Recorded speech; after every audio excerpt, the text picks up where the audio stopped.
Hey everyone, welcome back to another video. Today I'll be looking at the Gamakay MK61 and trying to upgrade it as best I can. For transparency, this keyboard was signed out by Banggood and I am an affiliate with them, but that will not influence my opinion in any way, and I did not see any part of this video before I went live. So this keyboard costs $50 on Amazon and $60 on Banggood, with a small upcharge to get the yellow V2s. Inside the box is a manual, the keyboard wrapped in plastic, which I got in white, a braided USB-C cable with a 90-degree angle, and a bag that has a keycap puller, switch puller, and some sample optical switches. So the main selling point with this keyboard is that it comes with PBT pudding keycaps, which have been pretty popular since 2018. I've personally never tried putting keycaps, and these do look really nice with the RGB, but the keycaps are very slick and you can feel the secondary legends, which I can feel throw off the aesthetic, and I'm not a huge fan of it. The keyboard doesn't have any flip down feet, but it does have 4 long strips of rubber feet to prevent the keyboard from sliding.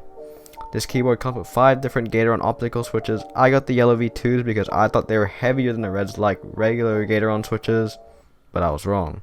It turns out that the Gatoron yellow is a very light switch with 35 grams of actuation force and 50 grams ball about, which is good if you like light switches, but I don't.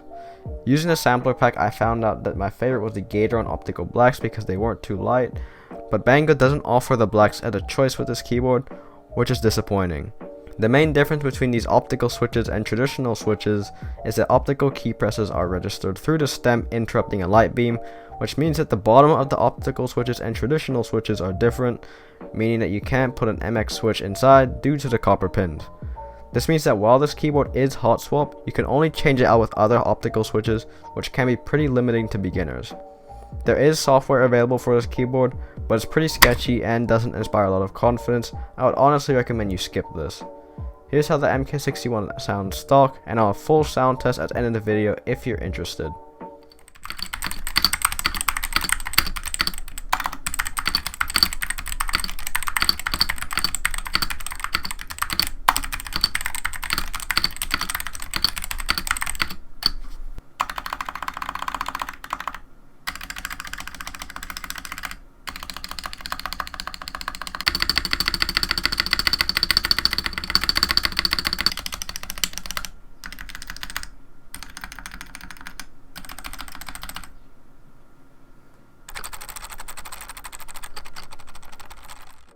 To upgrade this keyboard, the first thing I want to do is remove all of the keycaps and switches, then I want to unscrew everything in order to get to the case.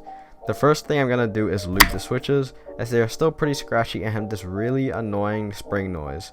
I'm going to be lubing these switches with Krytox 205 grade 0 on the stem and bottom housing with 105 on the springs.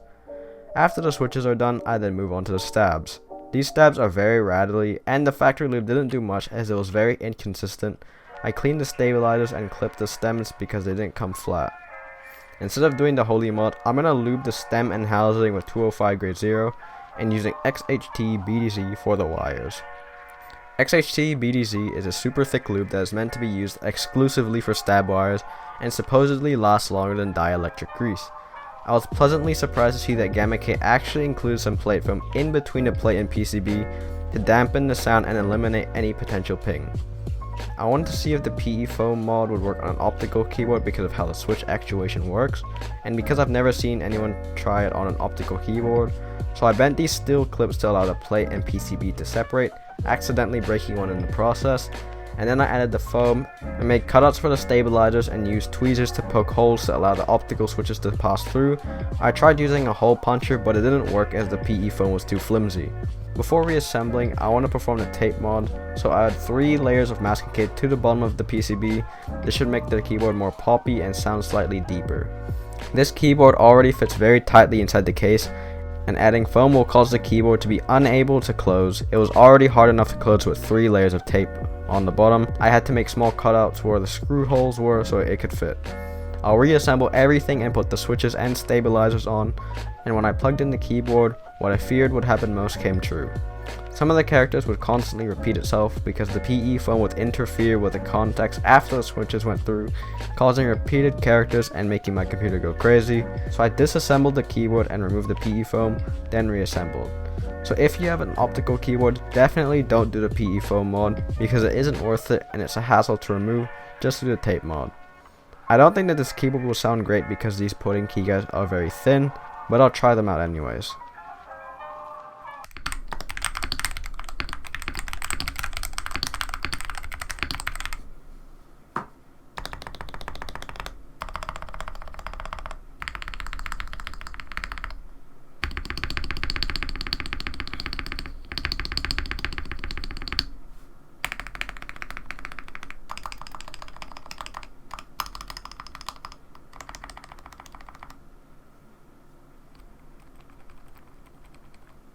So I'm pretty happy with how this came out. The switches became really smooth and that annoying spring noise is now gone. The stabilizers are well tuned and there isn't any rattle or tick, and I didn't even do any wire balancing. However, there isn't really a depth of sound, and I don't think that the tape mod did much for this keyboard. It sounds very flat and plasticky, but it does still sound much better than the stock keyboard. If the PE foam mod did work, I think that this keyboard would sound much better, but because of the optical switches, I just think it's an overall bad idea. I think that this keyboard would be great as a beginner, but I don't see any reason to get the MK61 over another keyboard like the K61, also by Gamakay. It has traditional KL hot swap sockets as well as 5-pin support in an acrylic case, so you can do the PE foam mod and the tape mod, and at the time of this video the K61 is cheaper than the MK61 with the yellow V2s. So this keyboard came out alright. I think I'll be using this keyboard for gaming with the yellow V2s, and the results weren't too bad. The MK61 is definitely a good starting keyboard at $60, but I would recommend most people go with the K61 instead, like I mentioned earlier. I'll have affiliate links to this keyboard and the K61 in the description, so go check those out if you're interested. Banggood has also given me a coupon code that will give you 60% off your next purchase, and I honestly don't know if I get a kickback from it, but it will save you some money, so you might as well try it out. If you enjoyed this video, please consider giving this video a like and subscribing to the channel. Thanks for watching, and I'll see you in the next video.